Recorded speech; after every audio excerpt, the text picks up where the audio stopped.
Pour en parler, le docteur Jerry Chandler est avec nous de Port-au-Prince. Bonjour, docteur Chandler, vous dirigez la protection civile haïtienne. Merci d'être avec nous. En Haïti, on est au beau milieu de la nuit. Au moment où nous parlons, nous sommes quelques heures après le tremblement de terre. Qu'est-ce que vous pouvez nous dire de l'évolution de la situation? Bon, je vous dis bonjour rapidement et pour le moment, nous, comme vous venez de le relater, nous avons jusqu'à présent déjà dénombré 304 décès et pratiquement presque 1800 blessés et autant beaucoup de victimes, je dis victimes directes et indirectes justement de cette situation. Et toutes ces victimes sont distribuées à travers plusieurs villes et régions de la région du sud du pays et où l'épicentre de tremblement de terre violent se situe. Donc là, maintenant, nous sommes en train de nous organiser pour pouvoir justement fournir de l'aide et un appui à toutes ces victimes et de manière à ce que justement ils puissent recevoir le support et de manière aussi à ce que nous puissions quand même leur donner l'essentiel. Vu que là, maintenant, par exemple, pour ce soir, ils sont en train pour la plupart de dormir à la belle étoile et craignant justement les bâtiments qui sont probablement brûlants et qui ont été affectés et par ce tremblement de terre. Parce qu'entre-temps, il y a eu des répliques, au moins une, docteur Chandler. Le gouvernement de Ariel Henry a décrété l'état d'urgence. Les hôpitaux sont débordés. Comment, justement, s'organise la riposte dont vous parlez?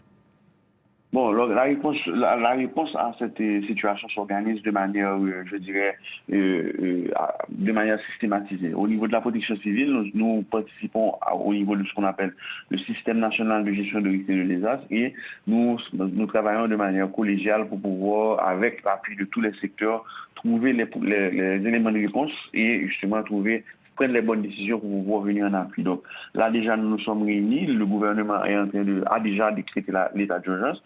Nous sommes en train de travailler d'arrache-pied là, pratiquement 24 sur 24 pour pouvoir justement organiser les convois, quelles sont les ressources qui sont nécessaires, les mettre justement à disposition et comment justement faire arriver et acheminer justement ces ressources à nos frères et sœurs qui sont actuellement justement affectés par ce tremblement de terre. Et sur ces ressources, qu'est-ce qu'on peut en dire? On sait qu'il y a besoin d'eau, on sait qu'il y a besoin de sang. Quelles sont les urgences, quels sont les besoins les plus immédiats?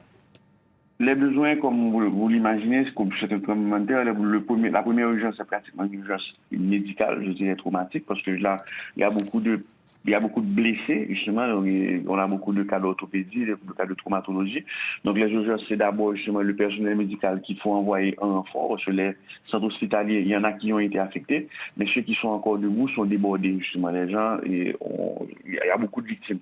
Et donc là, il faut s'organiser pour envoyer du personnel médical en renfort et envoyer aussi des ressources, je parle là de matériel médical. Maintenant, parallèlement à ça, il faut organiser l'assistance à la population parce qu'il faudra certainement leur fournir le minimum de base pour pouvoir justement maintenir le fonctionnement, donc justement minimum de base en termes d'eau, de nourriture, etc. Et certainement organiser déjà des ressources pour pouvoir leur donner, je dirais, ce qu'il faut pour pouvoir se protéger par rapport aux intempéries, parce que je rappelle que nous sommes encore sous l'influence de la saison cyclonique. Il y a une nouvelle tempête qui est en route qui justement menace Haïti d'ici lundi soir à mardi. Donc là, il faudra quand même fournir à ces gens un minimum pour qu'ils puissent se protéger et justement se mettre en abri et en attendant que cette intempérie justement arrive.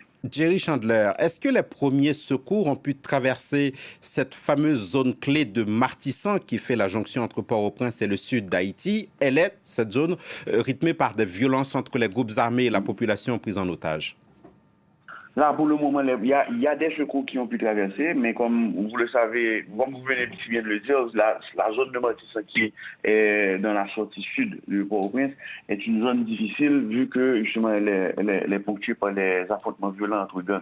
Donc nous sommes en train aussi d'utiliser des moyens alternatifs tels que la voie héliportée et aussi la voie maritime, parce que je rappelle que nous sommes une île.